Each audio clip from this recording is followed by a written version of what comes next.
let's just spend some time then, maybe playing devil's advocate, or not even devil. It's just what would someone who's a strong advocate of democracy say are the great benefits that it brings? That we should be really careful about switching things up. One, maybe we can start here. One thing toward the end of your book was, I think you said Burkean conservatism. The Edmund Burke, famous, I think, British politician, writer, said that, look, it's really risky just to overturn or change up how you're doing an institution. It's almost like an organism in a way.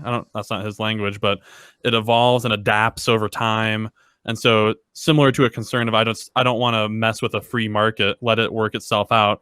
Maybe our political systems are that way, and at your own peril, do you do too much tinkering? Could there be something here? Like, what are there any unforeseen consequences or unintended consequences that could happen with making that kind of shift to the simulated oracle, or how'd you put it, the enlightened preference view? Yeah, I mean, there's got to be. It would be surprising if there weren't. And Burke's concern applies to almost everything that we might do, not just anything I advocate, but anything anyone ever advocates that's a change. So he's always, and that doesn't mean he doesn't think we should ever change anything either. But Burke's basic message, he's writing in response to the French Revolution and saying, this is supposed to fix everything. It was a big disaster, mass murder, lots of war, and a freaking emperor who tried to take over Europe. I mean, so much for democracy and fraternity. He's like, what ends up happening is the French overthrow a lot of institutions which have functionality that they don't understand, and then when they're absent, they suddenly find out what they were useful for. And he also says, basically, as human beings, we're really stupid. We don't really understand how the world works. We think we do. We're prone to thinking, but we think we can just fix everything when we don't even understand it. So he's definitely in favor of like very gradual reform. Don't just preempt, like don't just turn over everything and start anew. And I think he's right. And so for any kind of policy idea like this, unless we have like just, even if we think we have overwhelming evidence for it, I think you always have to kind of start sort of small scale and see what happens and then work your way up. So in the book, I say, why don't we try doing this in New Hampshire or Denmark and see how it works there? These are relatively stable, uncorrupt, well-working places. And if it works there, then maybe we can scale it up. If it doesn't work there, maybe we can figure out why it didn't work and try something a little different. But I'm definitely not like in favor of being like a Leninist vanguard who comes in and overthrows the current system and just instantiates this overnight, because for sure there's going to be problems that no researcher is going to foresee till they actually happen. Mm-hmm. How would you measure if something like this went well? If you did run an experiment like that, what's the win condition? Yes, this is better than traditional democracy. How would you even begin to measure that? Yeah, and I'm glad you asked that, because sometimes people make this argument to the effect of like, well, politics is all about disagreement. Like, we disagree about values. So what does it even mean to say that that we're supposed to measure the quality of democracy or something like that?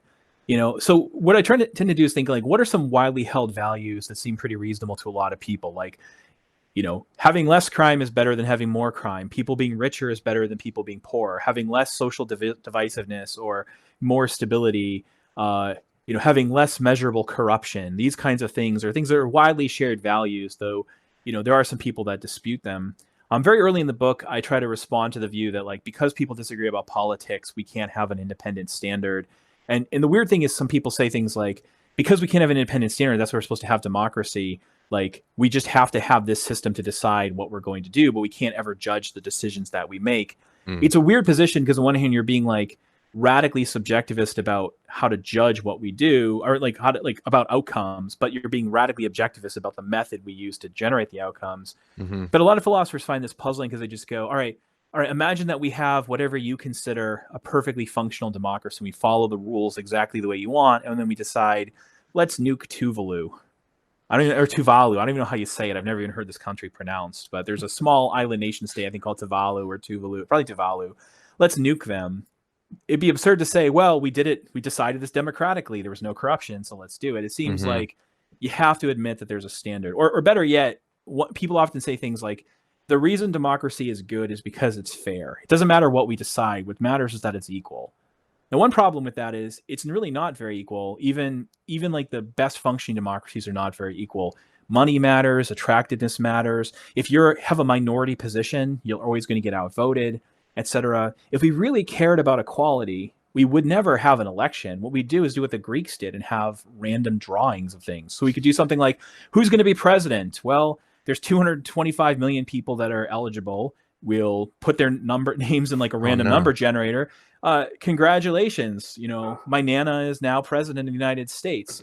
And people oppose that because they go, well, that person could be an idiot and do a terrible job. And it's like, that's true. But the fact that you respond that way, the fact that you think because randomness is what's fair, randomness is what's equal. The fact that people think that's not a good way of doing it because it would lead to bad outcomes shows that they don't only care about equality, they care about the quality of the decisions as well. So I think we're kind of forced to admit we have to judge things by how well they perform, even though, we disagree about what exactly counts as good performance. Yeah, that's good, man. Thanks. Now, I could see someone maybe like that doesn't have all their thoughts on democracy crystallized, but is feeling frustrated. Like, no, wait a minute. Like you were saying at the beginning, I was told in 8th grade that democracy is really good, and there's something to this. So maybe they're thinking, democracy is good because it's a symbol for something. Like having this style of government communicates, particularly if you do have a universal suffrage, everyone can vote. All citizens are equal, or each of you have dignity. We see you. You're acknowledged. Your voice counts and counts equally. And whether that's not so good or something, but there are these values that the system itself can symbolize or showcase to a people that even might seep deep down into their psyche and empower them, encourage them. Is there something to that, or does that not work as a defense? Yeah, I think that's right. In fact, we imbue democracy with all sorts of social meanings. And so for us, what you find in most countries is that as a group rises in status, one of the ways that the country acknowledges that group has status is by giving them equal voting rights. And you see that even with like depriving felons of the right to vote, as we do in many states and many countries. That's kind of like the country's way of saying, like, you broke our rules, so F you don't get to vote anymore. So we imbue voting with all this symbolic power. But I really do ask, first, is it worth doing that? Now, for one, if the point of voting is to sort of symbolize equality, then you can make the same move I made before where you can go, yeah, but it doesn't do it very well. If you really care about equality, you should have random selection. Randomness is even more equal. So if you're one of those people, again, you don't want elections, you don't want voting. What you want are lotteries and sortition. And those people will be like, but I don't want that. And it's like, aha. So once again, you don't only care about the symbolic value of equality, you care about the actual outcomes. But the other thing is, why do we have to instantiate equality this way? So like, let me give you a parallel. My university, I think, is pretty corrupt. I think our leaders do a pretty bad job leading by the values that they profess to lead by. Yeah. I've been writing a lot of complaints to them over the past year about some of their bad behavior. So they'll do things like they'll put up epitaphs or statues or like things that proclaim how much they care about students. But then I'll be like, well, what about, hey, informing students ahead of time about the decisions you're going to make for next fall so they can decide whether to transfer or not. And they're like, oh, we're not going to do that. So it's like they do the symbolic stuff, but not the stuff that actually delivers the goods for the students. And similarly, there's a conflict. If you care about equality, you might say, well, what's more important, having equal voting rights or when there's a conflict between having more equal outcomes?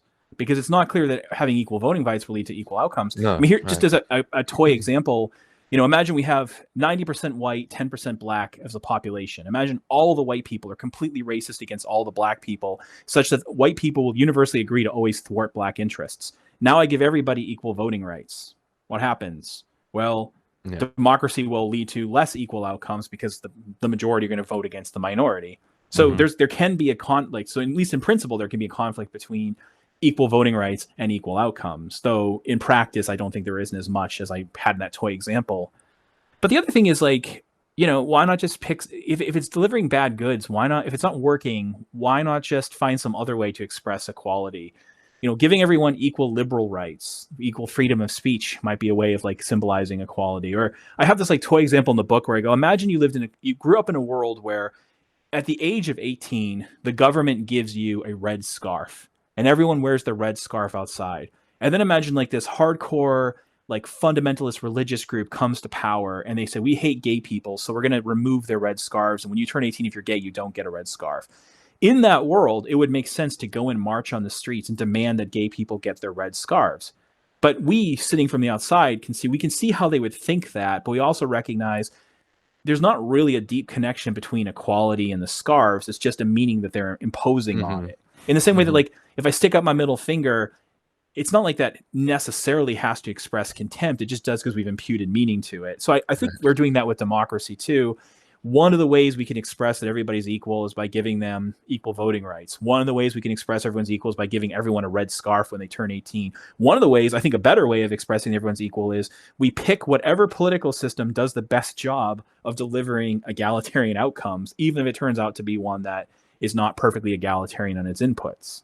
You know, I tend to think if you care about a value, you should care more about achieving the value than symbolizing concern for the value, which is why, you know, I complain about my own university because they do the opposite, right? Yeah. So there's also an idea that, now wait a minute. So I like that you honed in like the version of epistocracy you were kind of defending as the enlightened preference. But even there, it's not totally obvious that it's really my vote that counts. I get that you gathered some information, but it is markedly different from me just casting a ballot. And in the current system we have, there's this notion that by participating, I'm kind of like giving my consent to be governed. Like, yeah, I don't know if that's how many people think that, but that's at least an underlying, like the consent of the governed is an ideal of democracy. Yeah. Is there something like that, or that my participation also maybe like gives me some autonomy? I am self-directing. I'm making my wishes known in the world and checking off a box, and I want this person. Is there some value in that we'd lose in a epistocracy? Yeah, I think there's still like whatever value comes from the fact that you're participating, and at least with the kind of enlightened preference voting system I like, you're participating as an equal. I think that's still there. But I don't think that or democracy itself rises to something that could be called autonomy or consent, just because of how little power people have. So I like to joke things like, you know, if I want to know if I have autonomous control over my left arm, I do an experiment. I'm like, I'm going to will my left arm to move right now. And it's moving. So that seems like I probably have autonomous control. Though for the scientists that are watching, I realize n = 1 and it wasn't controlled. So it's not a good experiment yet. But I've got some preliminary evidence. And now I'm going to let me try willing something else for politics. I hereby will that we have open borders in the United States. Anyone can move here whenever they want. That's like a thing that I happen to advocate. As a result of my voting and so on, not a single immigrant has been allowed in the country for a single second longer, right? It's like, It doesn't matter. And that's when the puzzle's about it. It's like, because unfortunately, it doesn't really matter how I vote. It matters how we vote, but not how I vote. It doesn't matter, like any of the individuals who make up the collective, their votes don't matter, but the collective as a whole matters a great deal. And that's because democracy works. It's not supposed to be that your individual vote matters. Right. But what that means is that you don't really exert much control. In a way, like you exert control over democratic outcomes the way that I exert control over a tidal wave coming towards me, a tsunami coming towards me when I have a bucket. Like it doesn't really matter, except in incredibly rare circumstances that almost never, like if there's a tie. So that doesn't seem quite right. And even when it comes to consent, think about, you know, how consent normally works. I'm looking around the room for something that I've purchased here. Like I have this like Kurt Cobain Lego figure, right? I bought this from, I forget the name of the company, like Hidden Toy Sale, I think is the name of the company that sells these things. I'll put a shout out to them. Like I look at it and I go, I want that thing. I go on a website, I put in my credit card, I hit a button and it shows up later. That's a consensual transaction. And by the way, the person didn't have to take my money. They didn't have to sell this. They weren't enslaved by me. That's a consensual transaction. In contrast, you know, it had the guy who sold this came up to me and said, I have a Kurt Cobain thing. I think you want it. I'm just going to take your money and make you take it. That wouldn't have been consensual. That would have been force. I mean, I like it. It's super cool, but it would have been force. If I'd given him the money and he didn't do his part, it wouldn't have been a consensual transaction. It would have been like fraud or something. Sure. When you think about government, it's unfortunately a little bit closer to that. Like, it doesn't matter if you say yes, they do it anyway. It doesn't matter if you say no, they do it anyway. You don't really have a reasonable way to opt out for the most part. It's incredibly difficult for most people to even move to another country. Unlike like choosing to go to like a different restaurant or to buy a different toy. Yeah. It's really difficult to move to another country. I was considering moving to Australia and it was like, you know, I would have been allowed to, but there was like a point system and I need 300 points. And it's a headache. Yeah, one of my colleagues is, he's a red-haired white guy from Canada who's a native English speaker and has an American PhD. And for him to come work at Georgetown was an incredible pain in the ass. It wasn't just something he could easily choose to do. And we're the lucky ones. Most people can't just move. So you're sort of stuck in the country you're born in for most of the time. And finally, the government doesn't even consider it having a job of having to do its part. So if you pay taxes for the police and the police don't show up to protect you when you call them, they don't give you your taxes back. Right. You can't sue. In fact, this has gone to the Supreme Court, these actual cases in the US. Yeah.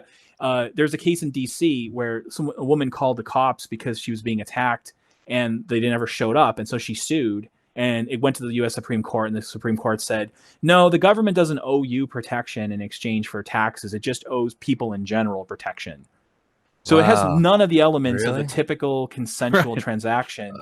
And beyond that, we also tend to think information matters too. Like imagine you have think about children. Like imagine like a kid goes up to the doctor and says, I want some medicine. And the doctor's like, here you go, pick whatever you want. He's like, I'm going to pick this medicine. And he just starts taking it and it kills him.